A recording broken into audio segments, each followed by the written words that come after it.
Hello guys, Solitaire Gamer here, and today I'll be reviewing Lunar Legend Tsukihime. This is a rather old anime. It was made in 2003. Lots of anime fans know about it though because it was the adaptation of Tsukihime, the visual novel. The visual novel is well known and was the first highly successful visual novel made by Type Moon. Type Moon is the visual novel company that made Fate Stay Night, and the reason why we have all these anime shows and movies in the Fate universe. I found disappointing that the visual novel never got the proper adaptation and spin-offs that Fate Stay Night did. To me, the Tsukihime visual novel was as enjoyable as a Fate Stay Night visual novel. In Lunar Legend Tsukihime, Shiki has a weird ability to see lines, an object, and people.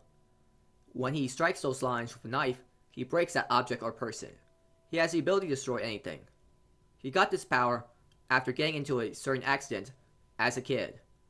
Now he must wear glasses to hide those lines from his vision. His sister, Akiha, called for him to live with her after their father's death.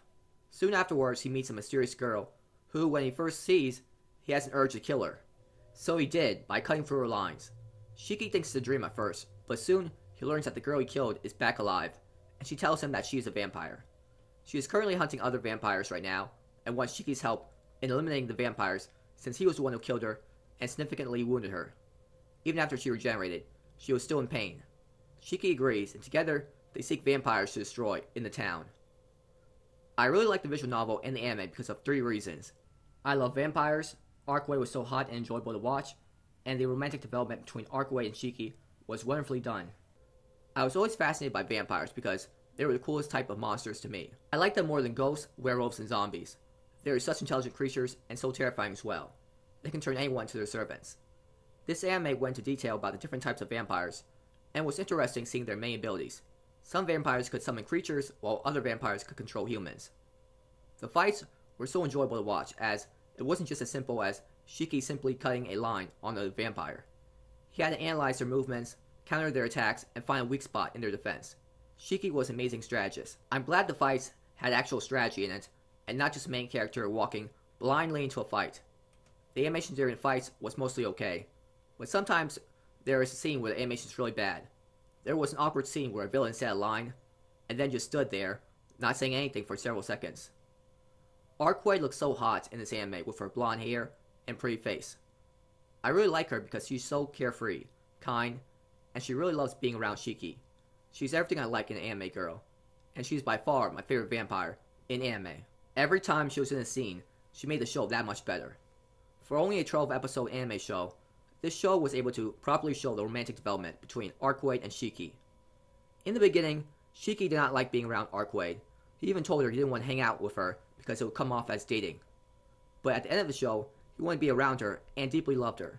Now that was a significant change, and the show properly showed the change in Shiki's and Arcway's relationship. They bonded during their fights against vampires. They understood each other more. They went out on dates together, like watching movies together or playing video games together. It actually made sense why they fell in love with each other. The relationship developed just like any other relationship does in real life. I love this romantic development because, too often, in anime and manga, the main male character just ends up with a female character at the end of the show without any reason. They don't kiss or go on dates, they just end up together. I hate that so much. Just pairing characters up and being too lazy to show romantic development frustrates me. This is why I hate the fact that Naruto ended up with Hinata in the Naruto manga. They never kissed, went out on dates, and Naruto didn't even respond to Hinata's confession. The author just had them end up together just so that there would be a spin-off anime and manga about his son. If a show can't properly show romantic development, then it shouldn't try to force romance at the end of the show. Lunar Legend Tsukihime did an amazing job at showing romantic development between Arcway and Shiki. They even made love near the end of the show, and you have no idea how happy I was to see that. Finally, a show that isn't afraid of showing characters getting intimate. The romance was a major reason why I watched the show, and it did not disappoint. The main complaint about this anime is that the anime tried to combine all the routes in the visual novel into the anime, and you could tell the anime was rushed because of it. The recent Fate series are doing well because it didn't try to put everything into one season. Unlimited Blade Works only focused on Tosaka's route, and later on, they adapted Sakura's route into the Heaven's Fields movie. This is how visual novels should be adapted. Each girl should just have her own anime. It would have been much better to just have Lunar Legend Tsukihime be just about Arcway, and then later on make a different anime series for CL, Akiha, and the twin sisters.